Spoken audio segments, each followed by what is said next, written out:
अरावली सिर्फ पहाड़ नहीं है। आज मैं किसी राजनीतिक दल के खिलाफ नहीं बोल रही हूँ। आज मैं किसी संस्था को दोषी नहीं ठहरा रही हूँ।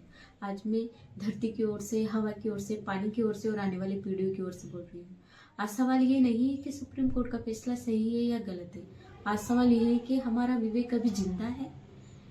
अरावली दुनिया की सबसे प्राचीन पर्वतमालाओं में से एक है। यह कोई बंजर पत्थरों का ढेर नहीं है।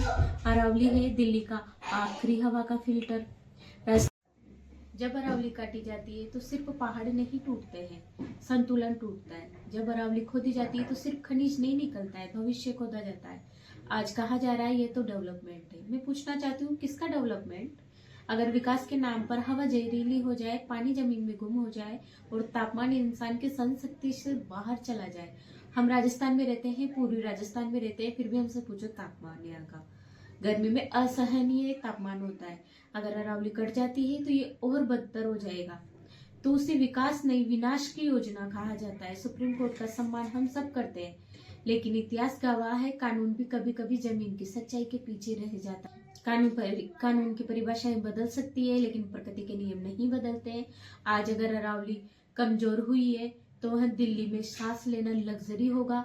आज अगर अरावली टूटी, पानी की लड़ाइयाँ होगी, हवा की कीमतें होगी और पेड़ सिर्फ किताबों में दिखाई देगी। हम पूछते हैं, क्या विकास का मतलब प्रकृति से युद्ध है? क्या इंसान के सीधा धरती की कुर्बानी से संभव है?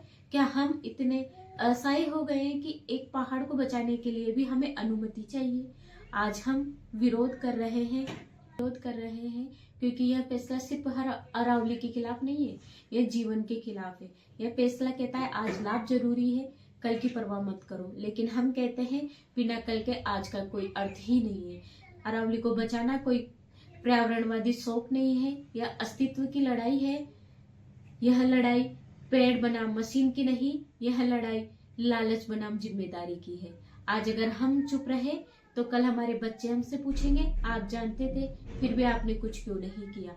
और उन सवालों का कोई कानूनी जवाब नहीं होगा हमारे पास में। अरावली हम जहाँ रहते हैं, हमारे गांव में अरावली है, हम सामने उठकर देखते हैं हमारे सामने अरावली है।